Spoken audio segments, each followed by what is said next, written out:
Alors tiens, bah pareil, tu vois ici c'est intéressant, il y a des iris des marais, là on voit là-bas les fleurs jaunes. Et ces grandes feuilles-là, en fait, on peut faire de la vannerie avec les feuilles. Je sais pas si tu as vu tout à l'heure sur le stand, mais il y a des petites vanneries qu'on appelle du point noué. Ouais. Et en fait, avec les feuilles, on les récolte à l'automne quand elles commencent à sécher. Elles sont encore un peu humides. On fabrique de la cordelette avec. Et cette cordelette, en fait, ensuite, on fait des points particuliers. Et ça permet, en fait, de faire des petits ouvrages. Et ça, pareil, je trouve ça extraordinaire. Juste avec une feuille, arriver à faire quelque chose, quoi. Ouais. Je trouve ça chouette. Et juste au-dessus, tu vois les petites fleurs blanches là, et ben c'est du cornouiller sanguin. Et pareil, c'est un bois qui est très souple et en même temps très dur, très durable. Et pour faire, par exemple, quand on fait de la vannerie sur arceaux, l'utiliser pour faire les arceaux, les montants et tout ça, c'est super, quoi. Donc rien que là, sur quelques mètres carrés, tu vois, on a encore de la ronce, de la clématite, il y a des graminées, il y a de l'érable champêtre, il y a du noisetier, il y a du saule sauvage, il y a du cornouiller, il y a des feuilles d'iris. Voilà, il y a tout pour être, je pense, autonome pour fabriquer des objets en vannerie. Donc ça, c'est de la vannerie, on pourrait dire sauvage. Elle se différencie de la vannerie entre guillemets traditionnelle parce que dans la vannerie traditionnelle, conventionnelle, on travaille quasiment exclusivement que l'osier. Donc l'osier, c'est une variété de saule et dont les propriétés, les branches sont très souples, donc ça permet de faire de la vannerie. Mais du coup, moi je trouve que c'est une vannerie qui est presque déjà industrialisée, qui est hyper réglementée. C'est pas toujours vrai parce qu'on pourrait faire aussi de la vannerie, ça on appelle ça de la vannerie aléatoire. La vannerie aléatoire avec de l'osier, mais souvent on va trouver les mêmes paniers, les mêmes formes. Il faut utiliser des gabarits, des choses comme ça. Et avec la vannerie sauvage, on a beaucoup plus de liberté, et notamment dans le choix des matières en fait. Ici on va avoir de la ronce là, qui constitue une partie de la poignée, il y a de la glycine, il y a du lierre, il y a de la clématite sauvage, il y a du troène, en fait il y a beaucoup de matière et elle est disponible en quantité en fait autour de nous sans qu'on ait rien à faire en fait. Il n'y a pas de culture particulière pour récolter la clématite, pour récolter la ronce et tout ça. Il y a des petites techniques à savoir pour les mettre en œuvre, mais voilà.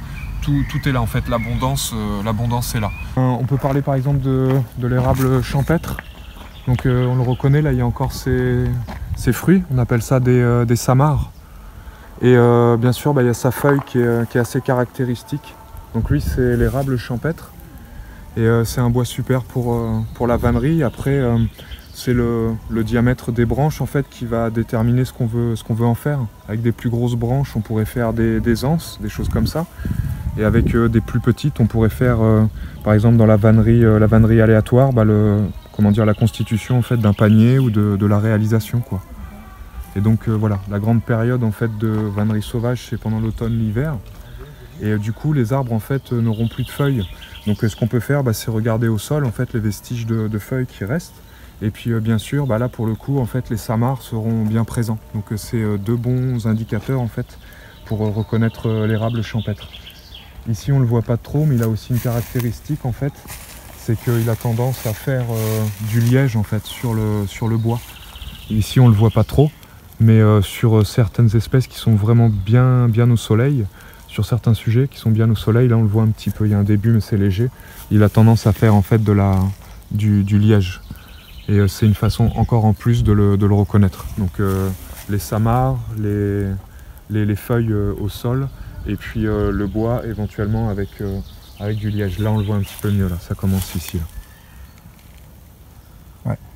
Alors en fait ce que tu es en train de me dire c'est que la saison à laquelle on va l'utiliser pour faire de la vannerie, c'est la saison où il n'y a pas de feuilles. Donc il vaut mieux repérer ton érable quand il y a encore des feuilles dessus, ou alors regarder par terre s'il y a des feuilles, quoi. Ouais, ça peut être une technique, on peut coupler même les deux techniques, c'est-à-dire apprendre à reconnaître les arbres pendant l'automne ou l'hiver quand ils n'ont plus de feuilles ou qu'ils les perdent. Et voilà, et sinon effectivement on peut repérer par exemple un érable, ici je sais qu'il y en a un, et ben je reviens pendant l'automne-l'hiver, je sais qu'il est juste là. Et puis, il n'y a pas de feuilles, mais tu sais que c'est un érable et donc tu vas tirer. Ok. Ça peut être ces deux techniques là, quoi. Ok. Et ici, ben voilà l'aspergette des bois. Ouais. Ornithogale, peut-être des Pyrénées je crois. Et ce truc là se mange. Ouais. Et tu vois donc juste avant là, les jeunes pousses du fragon, celle-ci, en fait l'épi il est fermé comme ça. On voit pas ça, et du coup ça tu peux le manger aussi. Ouais. l'astragon, on peut utiliser en vannerie aussi. La nature, c'est... Ouais, en fait, dès qu'un truc est suffisamment souple, tu peux l'utiliser en vannerie. C'est ce que tu disais quand tu disais faut expérimenter, faut... C'est ça. Faut essayer. Tu vois, la grande question en fait en ce moment, parce que ça fait que 2 ans que je fais ça, c'est est-ce qu'on peut utiliser tous ces végétaux en fait pendant la saison de végétation, c'est-à-dire printemps-été quoi. La vannerie aléatoire, là il n'y a vraiment pas de compétences particulières, en fait il suffit juste de combler des vides, donc ça prend du temps, mais voilà, il suffit juste de passer un petit peu comme feraient les oiseaux pour construire un nid en fait. Et du coup, ben, voilà, avec très peu de compétences et comment dire, des matières qui sont gratuites, facilement disponibles partout, on peut faire un objet pratique, éventuellement esthétique pour certaines personnes. Moi, je trouve ça esthétique, mais surtout très pratique et puis très solide. Et encore une fois, on ne va pas miser sur le plastique non plus, quoi. Si un jour ce panier est cassé et que vraiment je ne peux pas le réparer, eh ben, je peux le poser au sol et puis quelques semaines plus tard, quelques mois plus tard, eh ben, il va se composter naturellement, quoi. C'est du noisetier. Ok, donc on garde le noisetier. Donc dessus, bah, pareil, en fait, on peut utiliser plein de choses. Encore une fois, dans les vanneries comment dire, intuitives ou les entrelacs, on peut utiliser en fait ces petites branchettes là, elles sont suffisamment souples et c'est facile à utiliser. Après, on pourrait utiliser des morceaux plus épais comme celui-ci pour faire des plessages par exemple, donc c'est une autre forme de vannerie. Ça pourrait faire par exemple des clôtures, ou alors ça pourrait faire des bordures de massifs, ça pourrait faire des délimitations. Et sinon, on peut aussi l'utiliser donc sur des morceaux, sur des branches qui sont moins larges en fait que celle-ci, utiliser des éclisses. C'est-à-dire qu'en fait, on vient réaliser une incision un petit peu profonde là dans l'écorce, et après en fait sur le genou, on vient appuyer, et du coup, ça va lever en fait ce qu'on appelle des éclisses. Si tu veux, tout à l'heure, je te montrerai des éclisses de ronces. Ouais, ouais. Et avec ces éclisses, on peut faire plein de choses en fait.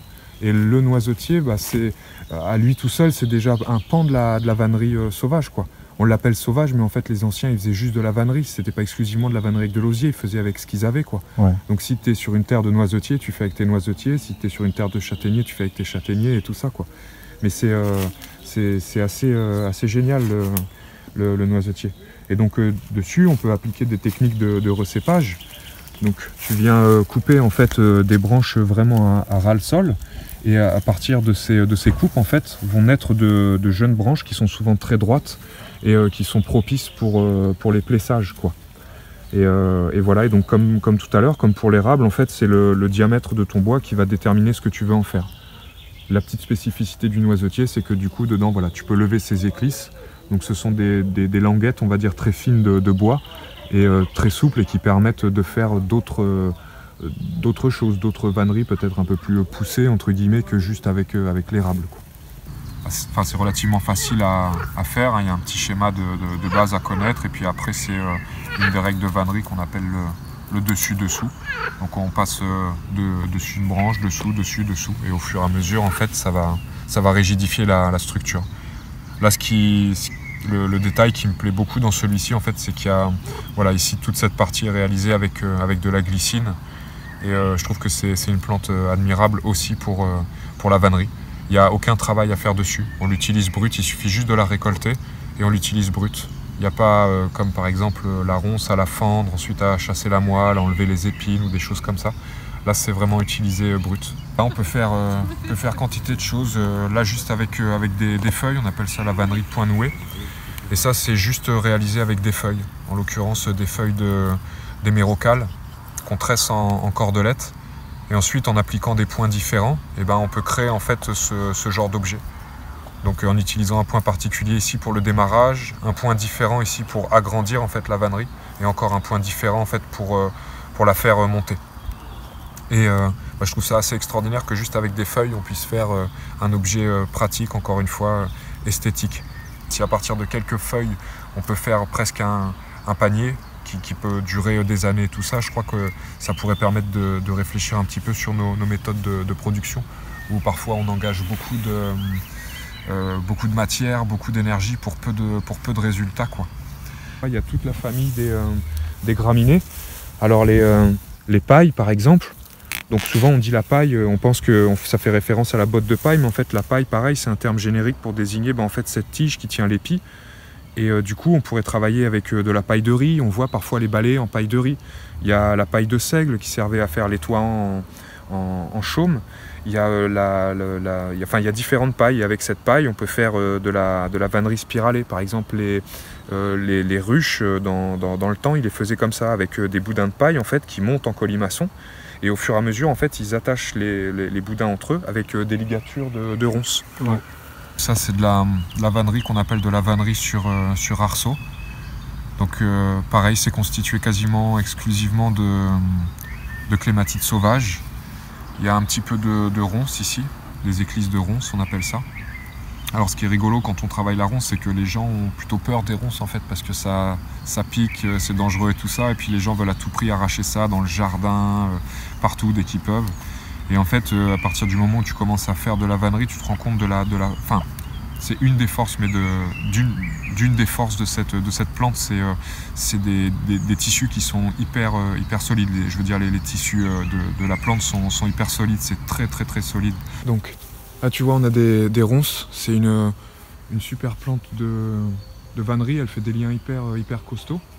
Et du coup, il suffit en fait de trouver un moyen pour enlever les épines. Alors moi, j'utilise une clé à œil. C'est comme une clé de mécanicien, sauf qu'au lieu d'être comme ça, en fait, c'est rond comme ça. Je passe ma clé dedans, hop, j'enlève les épines. Ensuite, il faut fendre en fait en deux d'abord, en essayant d'être régulier. Donc on peut faire une fente avec le couteau, et puis tout doucement avec les mains, on écarte comme ça, on essaye d'avoir 2 morceaux réguliers. Et ensuite, chaque moitié, on la refend en 2. Et au milieu, en fait, il y a une moelle, et il suffit de la chasser en fait avec un couteau. Et ça te fait ce qu'on appelle dans le langage technique en fait des éclisses, quoi.